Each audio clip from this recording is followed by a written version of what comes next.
Ինձ համար պատիվ է հանդես գալ Միացյալ Թևեր կուսակցության անունից եւ այս դատարանում պաշտպանել 33,000-ից ավելի մեծ ձայն տված քաղաքացիների իրավունքները։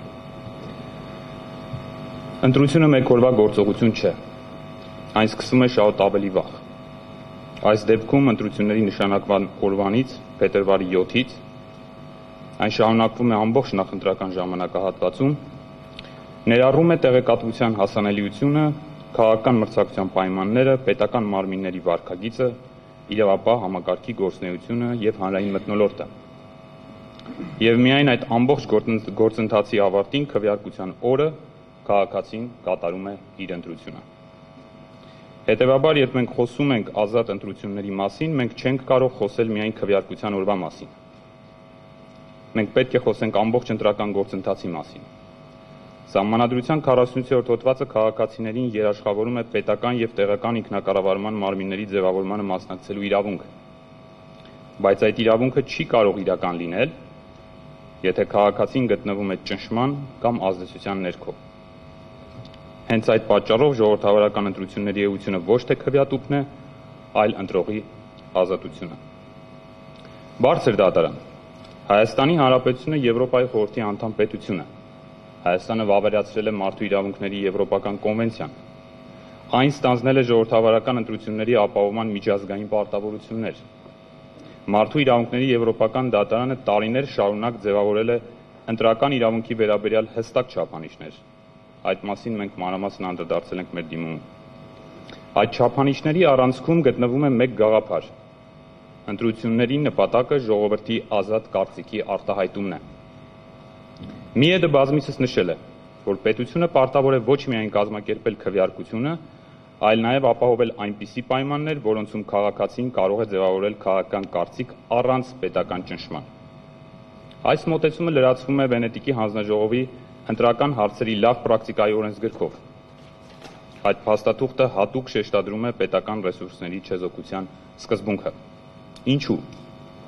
Որովհետև պետությունն իր բնույթով անհամեմատ ավելի հզոր է, քան ցանկացած քաղաքական կուսակցություն։ Երբ պետական ապարատը ներքաշվում է քաղաքական պայքարի մեջ, ընտրական մրցակցությունը դադարում է լինել հավասար։ Իսկ երբ մրցակցությունը դադարում է լինել հավասար, ընտրությունները դադարում են արտահայտել ժողովրդի իրական կամքը։ Այս գործի կենտրոնական խնդիրը հենց դա է։ Պատասխանող կողմը հավանաբար փորձելու է քննարկումը տեղափոխել թվաբանական հարթություն։ Մեզ կասեն, ապացուցեք, թե քանի ձայն է փոխվել, ապացուցեք, թե քանի ընտրող է փոխել իր ընտրությունը, ապացուցեք, որ առանց այդ խախտումների արդյունքը այլ կլիներ։ Սակայն սա սահմանադրական արդարադատության չափանիշ չէ։ Ընտրական գործընթացի դեպքում հաճախ անհնար է որոշել, թե քանի ընտրող է փոխել իր վարքագիծը ճնշման ազդեցության տակ։ Անհնար է հաշվարկել, թե քանի մարդ է վախեցել։ Անհնար է հաշվարկել, թե քանի մարդ է ենթարկվել վարչական ազդեցության։ Անհնար է հաշվարկել, թե քանի մարդ է հրաժարվել մասնակցել քաղաքական գործընթացին։ Սակայն այդ հանգամանքը չի նշանակում, որ այդ ազդեցությունները գոյություն չեն ունեցել։ Հենց այդ պատճառով ժողովրդավարական պետություններում ընտրական վեճերի ժամանակ կիրառվում է ոչ միայն փաստացի ազդեցության, այլ նաև ընտրական գործընթացի արժանահավատության չափանիշը։ Այլ կերպ ասած, դատարանը պետք է պատասխանի ոչ թե այն հարցին, թե արդյոք ապացուցվել է յուրաքանչյուր ձայնի ճակատագիրը, այլ այն հարցին, թե արդյոք պահպանվել է հանրային վստահությունը ընտրությունների նկատմամբ։ Եվ եթե այդ վստահությունը խաթարվել է համակարգային խախտումների հետևանքով, ապա ընտրությունների արդյունքները չեն կարող պահպանվել միայն այն պատճառով, որ հնարավոր չէ ճշգրիտ հաշվարկել դրանց թվային ազդեցությունը։ Բարձր դատարան, եթե այս գործի ողջ նյութերից անհրաժեշտ լինի առանձնացնել մեկ հարց, որի շուրջ պետք է կենտրոնանա սահմանադրական դատարանի ուշադրությունը, ապա այդ հարցը վարչական ռեսուրսի օգտագործման խնդիրն է։ Ոչ այն պատճառով, որ վարչական ռեսուրսի օգտագործումը ինքնին ամենածանր խախտումն է, այլ այն պատճառով, որ վարչական ռեսուրսի կիրառումը վտանգավոր է նրանով, որ այն անտեսանելի կերպով փոխում է ամբողջ ընտրական միջավայրը։ Ընտրակաշառքը հնարավոր է տեսնել, կեղծված արձանագրությունը հնարավոր է բացահայտել, քվեատուփի լցոնումը հնարավոր է արձանագրել, բայց վարչական ռեսուրսի օգտագործումը գործում է այլ մակարդակում։ Այն փոխում է քաղաքական մրցակցության կանոնները, այն ձևավորում է անհավասար մեկնարկային պայմաններ, թույլ է տալիս իշխանություն ունեցող քաղաքական ուժին օգտագործել պետության կազմակերպչական, տեղեկատվական եւ մարդկային ռեսուրսները այնպիսի ծավալով, որը անհասելի է մրցակիցներին։ Հենց այդ պատճառով միջազգային իրավունքում վարչական ռեսուրսի չարաշահումը համարվում է ազատ ընտրությունների ամենավտանգավոր սպառնալիքներից մեկը։ Հաճախ վարչական ռեսուրսի օգտագործման մասին խոսելիս հարցը ներկայացվում է որպես ընտրական իրավունքի տեխնիկական խնդիր, սակայն իրականում սա սահմանադրական կարգի խնդիր է։ Ինչու՞, որովհետև ժողովրդավարական պետությունում իշխանության մրցակիցները պետք է մրցեն միմյանց հետ հավասար պայմաններում։ Սա է Սահմանադրության 7-րդ հոդվածով երաշխավորված ընտրելու եւ ընտրվելու իրավունքի սկզբունքներից մեկը։ Սահմանադրությունը պետությանը չի տալիս հնարավորություն դառնալու որևէ քաղաքական ուժի նախընտրական շտաբ։ Պետական ապարատը պատկանում է ամբողջ ժողովրդին, համայնքային ռեսուրսները պատկանում են ամբողջ համայնքին, հանրային ծառայողները ծառայում են հանրությանը։ Երբ այդ ռեսուրսները ներգրավում են քաղաքական պայքարի մեջ, խախտվում է պետության չեզոքության հիմնարար սկզբունքը եւ այդպիսով ընտրությունների հավասարության սկզբունքը։ Բարձր դատարան Կենտրոնական ընտրական հանձնաժողովի 258-ա որոշման ուսումնասիրությունը ցույց է տալիս, որ հանձնաժողովը վարչական ռեսուրսի վերաբերյալ ներկայացված փաստերը դիտարկել է մեկուսացված ձևով։ Սակայն հենց այստեղ է թաքնված որոշման հիմնական իրավական արատը։ ԿԸՀ-ն ըստ էության յուրաքանչյուր դրվագի վերաբերյալ տվել է ընդհանրացված հետևյալ պատասխանը. այս կոնկրետ դեպքով բավարար հիմք չկա ընտրությունների արդյունքները անվեր ճանաչելու համար։ Հետո նույնը կրկնել է հաջորդ դեպքի վերաբերյալ եւ կրկին հաջորդի ու այդպես շարունակ։ Սակայն սահմանադրական դատարանի խնդիրն այլ է։ Ընտրական գործընթացում հաճախ ոչ մի առանձին խախտում բավարար չէ արդյունքներն անվեր ճանաչելու համար։ Բայց երբ այդ խախտումները կուտակվում են եւ դրանց ազդեցությունը այլևս չի կարող գնահատվել առանձին, կուտակվում են դրանց ազդեցությունը այլևս չի կարող գնահատվել առանձին։ Մեկ խախտումը կարող է չազդել ընտրությունների արդյունքների վրա, բայց տասնյակ, երբեմն նաեւ հարյուրավոր նման դեպքեր արդեն փոխում են ամբողջ քաղաքական միջավայրը։ Սա է պատճառը, որ եվրոպական ընտրական իրավունքը կիրառում է կուտակային ազդեցության մոտեցումը կամ եթե կուզեք կոմուլյատիվ ազդեցության մոտեցումը։ Հենց այդ մոտեցումն է, որ բացակայում է ԿԸՀ սույն դատարանի առջև վիճարկվող որոշման մեջ։ Դիմումում ներկայացված են փաստեր, որոնք վերաբերում են պետական եւ համայնքային համակարգերի ներկայացուցիչների ներգրավմանը նախընտրական գործընթացներում։ Բարձր դատարան առաջին հայացքից կարող է թվալ, որ պետական ծառայողը նույնպես քաղաքացի է եւ ունի քաղաքական գործունեությամբ զբաղվելու իրավունք։ Սա իհարկե ճիշտ է,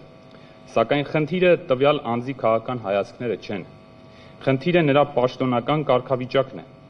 Երբ համայնքային աշխատակիցը կամ պետական ծառայողը ներգրավվում է քաղաքական գործընթացներում, առաջանում է հետևյալ հարցը. նա մասնակցում է որպես ազատ քաղաքացի, թե որպես վարչական համակարգի ներկայացուցիչ։ Երբ այդպիսի մասնակցությունը դառնում է զանգվածային եւ համակարգային, ընտրողն այլևս չի տեսնում առանձին մարդկանց։ Նա տեսնում է պետությունը, եւ երբ ընտրողը տեսնում է պետությունը մեկ քաղաքական ուժի կողքին, նրա ընկալման մեջ խախտվում է քաղաքական հավասարության սկզբունքը։ Դիմումում մենք առանձնահատուկ տեղ ենք հատկացրել կրթական հաստատությունների եւ կրթության ոլորտի աշխատակիցների ներգրավման խնդրին, որի մասին անգամ հաղորդում է ներկայացվել Հայաստանի Հանրապետության գլխավոր դատախազությունը։ Սա պատահական չէ։ Կրթական համակարգը ժողովրդավարական պետությունում պետք է լինի քաղաքականապես չեզոք միջավայր։ Դպրոցը պետական իշխանության գործիք չէ։ Ուսուցիչը քաղաքական հանձնակատար չէ։ Կրթական հաստատությունները ստեղծված չեն ընտրողների վարքագիծը ձևավորելու համար։ Երբ կրթական համակարգի ներկայացուցիչները ներքաշվում են ընտրական գործընթացների մեջ, վտանգվում է ոչ միայն ընտրությունների, այլև հանրային վստահության հիմքը, որտեղ ուսուցիչը հասարակության մեջ ունի առանձնահատուկ հեղինակություն։ Հենց այդ պատճառով միջազգային կազմակերպությունները բազմիցս ընդգրկել են, որ կրթական համակարգի ցանկացած քաղաքականացում պետք է գնահատվի առավել խիստ չափանիշներով։ Դիմումում մենք նաև ներկայացրել ենք համայնքային որոշումների եւ համայնքային կառույցների գործունեության հետ կապված խնդիրներ։ Պատասխանող կողմը կարող է պնդել, որ այն որոշումները, որոնք մենք ներկայացրել ենք, ձևականորեն համապատասխանում էին օրենքին։ Ենթադրենք նույնիսկ այդպես է։ Բայց սահմանադրական դատարանի խնդիրն այստեղ այլ է։ Դատարանը պետք է գնահատի ոչ միայն իրավական ձևը, այլև սահմանադրական բովանդակությունը։ Երբ սոցիալական նշանակություն ունեցող որոշումները ընդունվում են ընտրություններից անմիջապես առաջ, դատարանը պարտավոր է ուսումնասիրել դրանց ընտրական ազդեցությունը։ Մենք չենք պնդում, որ համայնքը չի կարող օգնել իր բնակիչներին։ Սակայն ընտրությունների ժամանակ ցանկացած նման գործողություն պետք է ենթարկվի առավել խիստ վերահսկողության, որովհետև ընտրողը կարող է այդ աջակցությունը ընկալել ոչ թե որպես համայնքային քաղաքականություն, այլ որպես քաղաքական բարեհաճություն, ինչպես որ եղել է այս ընտրություններում։ Իսկ նման ընկալումը արդեն ազդում է ազատ կամ արտահայտության վրա։ Բարձր դատարան, սույն գործի համար առանցքայինը հետևյալը. արդյոք մենք գործ ունենք առանձին դեպքերի, թե գործ ունենք համակարգային երևույթի հետ։ Ներկայացված փաստերը միասնական համատեքստում ցույց են տալիս ոչ թե առանձին միջադեպեր, այլ վարքագծի օրինաչափություն։ Այդ օրինաչափությունը արտահայտվում է հետևյալ կերպ. պետական կառույցների ներգրավում, համայնքային համակարգի ներգրավում, կրթական համակարգի ներգրավում, վարչական կախվածությունների օգտագործում, քաղաքական եւ պետական ռեսուրսների միջև սահմանների ջնջում։ Հենց այս ամբողջությունն է, որ պետք է գնահատի Սահմանադրական դատարանը։ Պատասխանող կողմը հավանաբար հղում կկատարի թվերին, կասի, որ նույնիսկ եթե առանձին խախտումներ եղել են, ապա դրանք չեն ազդել արդյունքների վրա, ինչպես որ նշել է հունիսի 14-ի թիվ 258 որոշմամբ։ Սակայն սա սխալ հարցադրում է եւ սխալ մոտեցում։ Ժողովրդավարական ընտրությունների լեգիտիմությունը որոշվում է ոչ միայն վերջնական թվերով, այն որոշվում է նաև այն ճանապարհով, որով այդ թվերը ձևավորվել են։ Եթե մրցակցությունը ի սկզբանե անհավասար է եղել, պետության չեզոքությունը խախտվել է վարչական ռեսուրսը ներքաշվել է ընտրական գործընթացում, ապա ընտրությունների արդյունքները կորցնում են իրենց սահմանադրական վստահելիությունը անկախ վերջնական թվաբանական տարբերություններից։ Այս պատճառով վարչական ռեսուրսի խնդիրը սույն գործի կենտրոնական հարցերից է։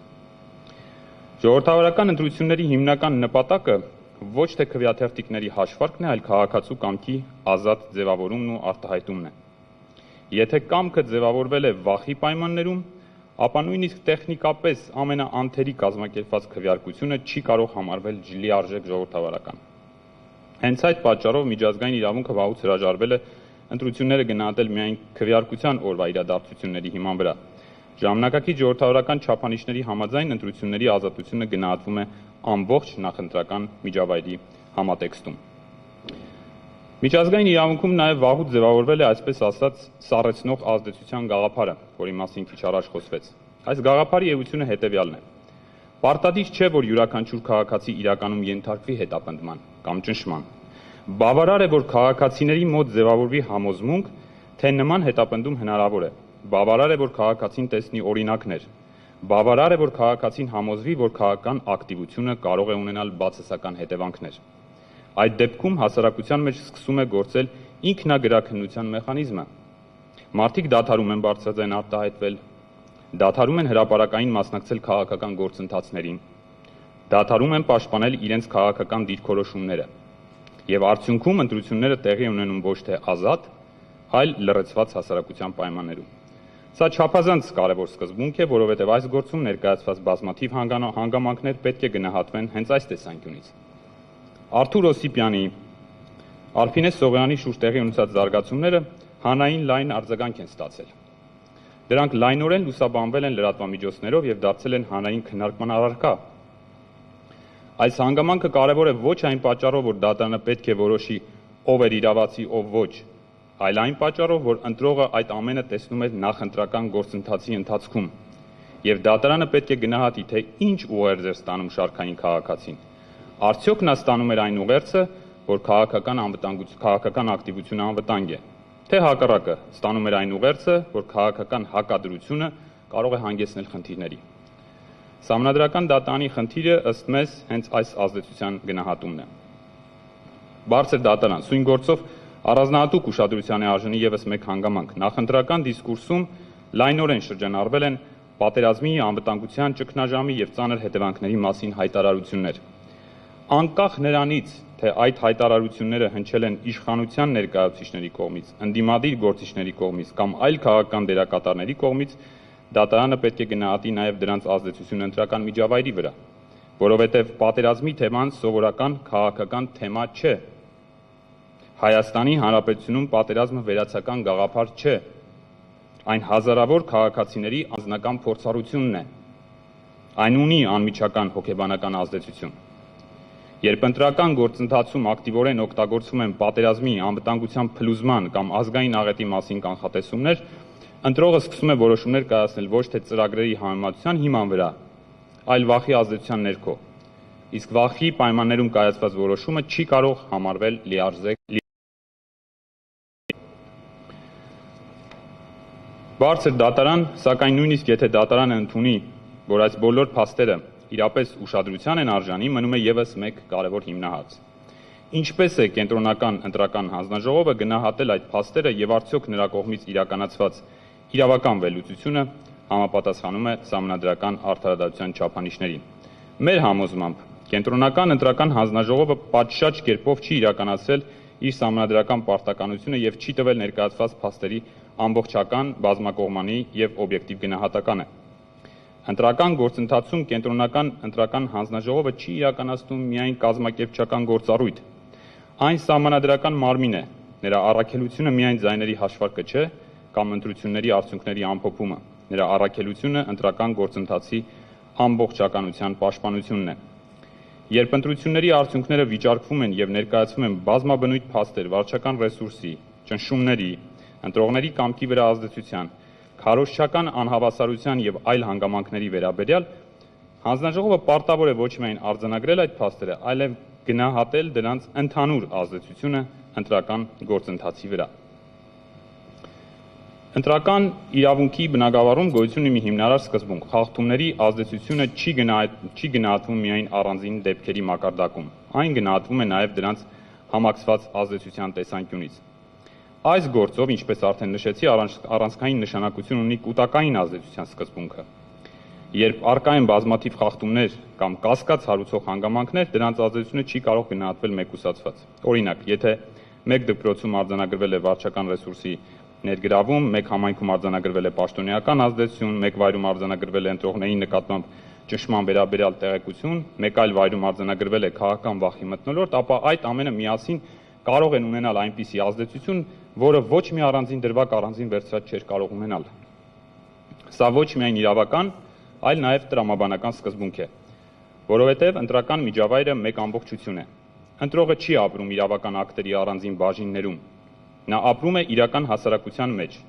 Նա միաժամանակ հետևում է լրատվամիջոցներում, տեսնում պաշտոնատար անձանց վարքագիծը, տեսնում քաղաքական հակառակորդների նկատմամբ վերաբերմունքը, տեսնում է պետական կառույցների ներգրավվածությունը եւ իր քաղաքական որոշումը ձևավորում է այդ ամբողջ ազդեցությունների համակցության ներքո։ Հետևաբար նույն սկզբունքով պետք է գործի նաև այս դատարանը։ Բարձր դատարան 258-ա որոշման մեջ առկա է մի ուշագրավ հակասություն։ Մի կողմից հանձնաժողովը փաստացի ընդունում է, որ ընտրական գործընթացում առկա են եղել առանձին խախտումներ եւ խնդիրներ, մյուս կողմից այն եզրակացնում է, որ դրանք չեն կարող ազդել ընտրությունների արդյունքների վրա։ Սակայն որոշման մեջ բացակայում է այն վերլուծությունը, որը կբացատրեր, թե ինչու այդ բոլոր խախտումների համակցությունը նույնպես չի կարող ազդել արդյունքների վրա։ Այլ կերպ ասած, հանձնաժողովը պատասխանել է առաջին հարցին, բայց չի պատասխանել երկրորդին։ Այն ուսումնասիրել է յուրաքանչյուր աղյուսը, բայց չի ուսումնասիրել շենքը։ Այս բացն է, որ սահմանադրական դատարանը պարտավոր է լրացնել։ Կենտրոնական անվավեր ճանաչված տեղամասերի նշանակությունը։ Կենտրոնական ընտրական հանձնաժողովը ինքն է արձանագրել, որ առանձին ընտրատեղամասերում արդյունքները պետք է անվեր ճանաչվեն։ Սա չափազանց կարևոր հանգամանք է, որովհետև այն ցույց է տալիս, որ ընտրական գործընթացի նկատմամբ ներկայացված մտահոգությունները զուտ տեսական չեն եղել։ Հանձնաժողովը ինքն է ընդունել, որ որոշ դեպքերում խախտումները հասել են այնպիսի աստիճանի, որ պահանջել է արդյունքների անվավեր ճանաչում, սակայն այստեղ ծագում է բնական հարց։ Եթե արդեն իսկ արձանագրված են այնպիսի խախտումներ, որոնք հանգեցրել են տեղամասային արդյունքների անվավերության, ապա ինչու նույն հանձնաժողովը չի գնահատել, թե արդյոք նմանատիպ երևույթները գոյություն ունեցել են ավելի լայն մասշտաբով։ Ինչու չի ուսումնասիրվել ընդհանուր օրինաչափությունը։ Այս հարցերը պատասխան չեն ստացել։ Մինչդեռ ընտրական օրենսգիր սահմանադրական օրենքը հստակ է այս հարցում։ Ընտրական օրենսգրքի 101 հոդվածի առաջին մասի կարգավորումից հետևում է, որ ապացուցման ենթակա չէ այն փաստը, թե արդյոք խախտումները փաստացի ազդել են ընտրությունների արդյունքների վրա։ Օրենսդրի պահանջը հստակ է։ Պետք է ապացուցել, որ խախտումները կարող էին ազդել ընտրության արդյունքների վրա։ Կարող էին ազդել ձևակերպումը ենթադրում է հավանականության առկայություն եւ առավել ցածր շեմ, մինչդեռ փաստացի ազդելու հանգամանքը ենթադրում է առավել բարձր շեմ եւ թվաբանական հաշվարկ պարզելու ազդեցության գոյությունն ու դրա աստիճանը։ Օրենսդրի ձևակերպումից չի բխում, որ ամեն դեպքում պետք է ապացուցել, որ արդյունքը կփոխվեր, ինչպես վերը նշվեց, բավարար էր ցույց տալ, որ առկա է հավանականություն ունենալու այլ արդյունք, քան այն, ինչ եղել է։ 3 ընտրատեղամասերում ձայների ընդհանուր գումարը շուրջ 3500 էր, իսկ կոնկրետ Բարգավաճ Հայաստան կուսակցությանը պակասում էր 156 ձայն ընտրական շեմը հաղթահարելու համար։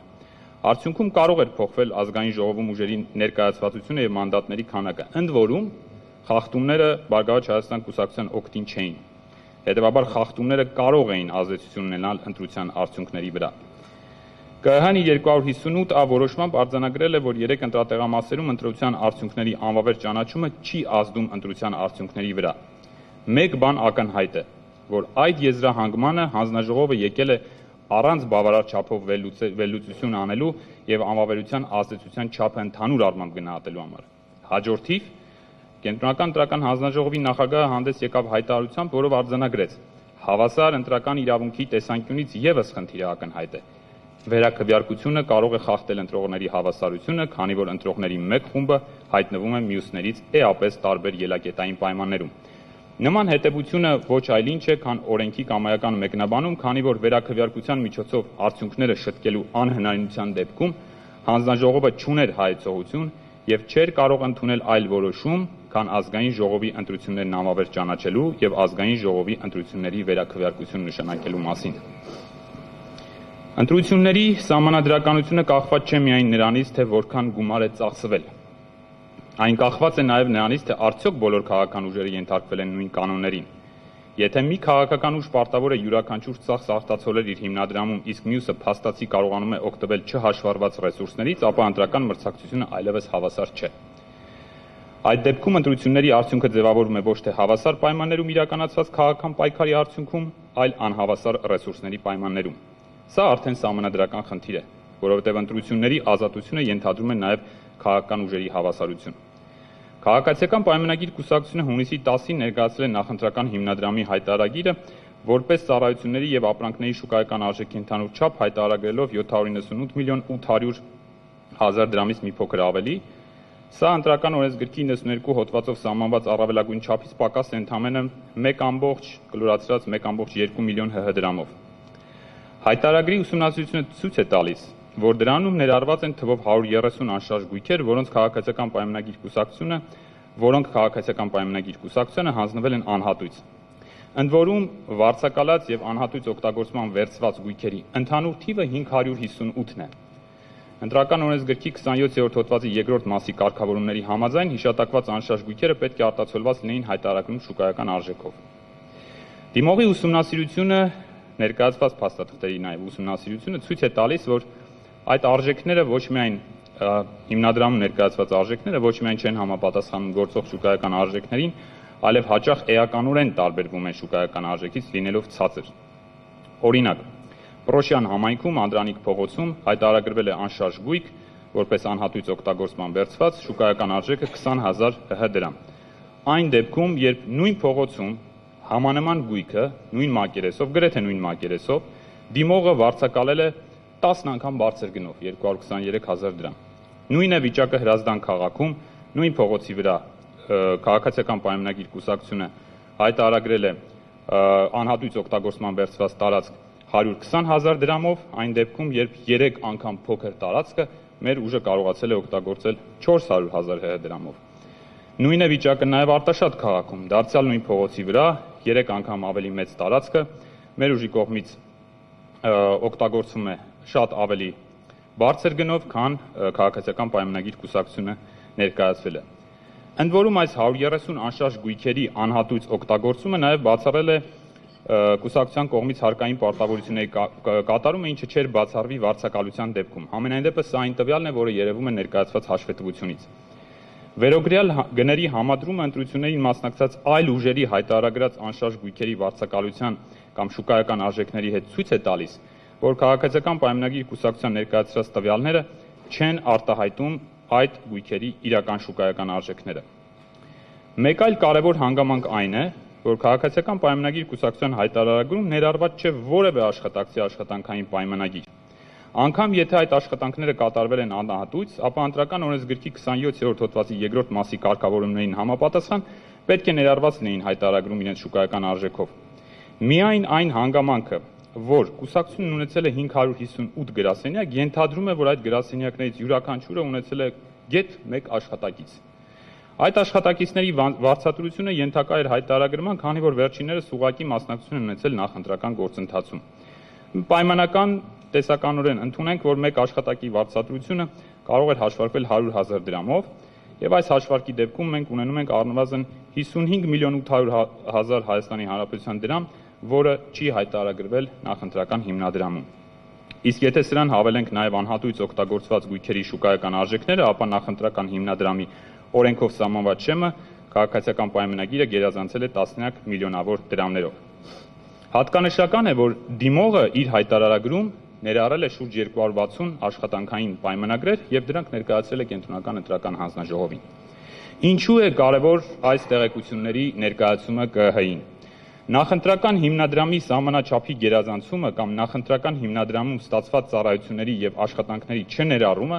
առաջացնում է կոնկրետ իրավական հետևանքներ, ընդཐུպ մինչև ընտրություններին մասնակցող կուսակցությունների դաշինքի ընտրական ցուցակի գրանցման անվավեր ճանաչում։ Ընտրական օրենսգրքի 27-րդ հոդվածի 3-ից 5-րդ կետերը։ Մինչդեռ վերը նշված անշարժ գույքերի իրական շուկայական արժեքների եւ աշխատակիցների ծախսերի ներառումը, աշխատակիցների վարձատրությունից առաջ եկող հարկային պարտավորությունների ներառումը նախընտրական հիմնադրամում էականորեն գերազանցվելու էր քաղաքացիական պայմանագրի կողմից հայտարարագրված նախընտրական հիմնադրամի շեմը։ Սա նշանակում է, որ ընտրություններում քաղաքացիական պայմանագիր կուսակցությունը հավասարությամբ հանդես չի եկել նախընտրական քարոզարշավի ժամանակ եւ գտնվել է մրցակցությունից դուրս, եւ վերջինիս ընտրական ցուցակի գրանցումը դատարանի որոշմամբ ԿԸՀ դիմումի հիման վրա պետք է անվավեր ճանաչվեր։ Այս հանգամանքները պահանջում էին իրավասու մարմինների լիարժեք քննություն, որը չի իրականացվել, իսկ դրանց մասին դիմողի ներկայացված փաստարկները չեն գնահատվել ԿԸՀ-ի կողմից։ Բարձր դատարան, ո՞րն է այն չափանիշը, որով պետք է առաջնորդվի սահմանադրական դատարանը։ Պատասխանող կողմը հավանաբար կառաջարկի հետևյալ չափանիշը. ապացուցեք, որ խախտումների պատճառով փոխվել է ընտրությունների վերջնական արդյունքը։ Նման մոտեցումը գործնականում անհնար է դարձնում ցանկացած ընտրական վեճի հաջող քննություն, որովհետև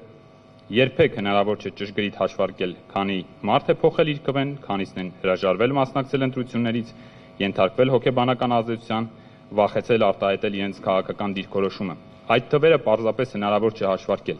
սակայն ժողովրդավարությունը չի կարող կախված լինել անհնարին ապացույցներից։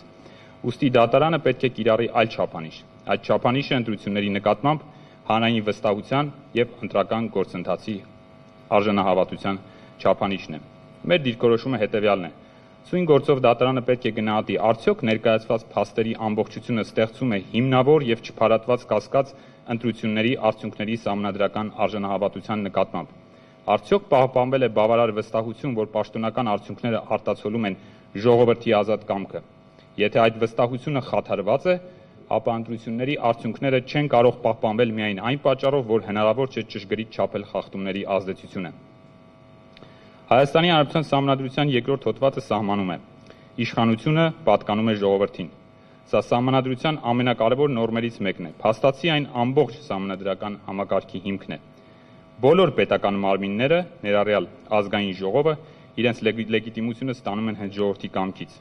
Եթե ժողովրդի կամքը չի կարող ազատորեն արտահայտվել, ապա սահմանադրական ամբողջ կառուցակարգը կորցնում է իր հիմքը։ Հետևաբար, ընտրությունների նպատակը միայն պատգամավորներ ընտրելը չէ, ընտրությունների նպատակը ժողովրդի ինքնիշխանության իրացումն է եւ հենց այդ պատճառով ընտրական գործընթացի նկատմամբ ցանկացած լուրջ կասկած ինքնաբերաբար վերածվում է սահմանադրական խնդրի։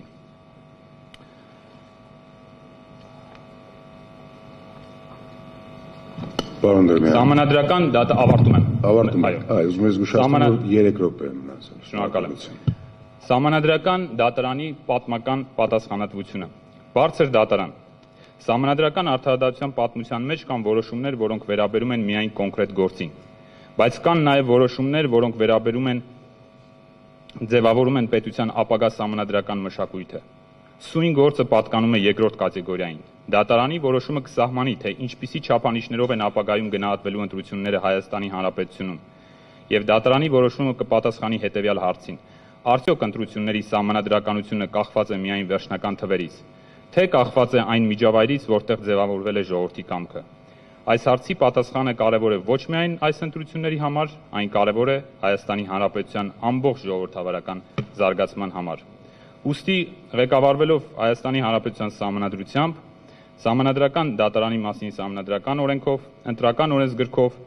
եւ ժողովրդավարական ընտրությունների միջազգային չափանիշներով խնդրում ենք անվավեր ճանաչել Կենտրոնական ընտրական հանձնաժողովի 2026 թվականի հունիսի 14-ի համար 259 որոշումը,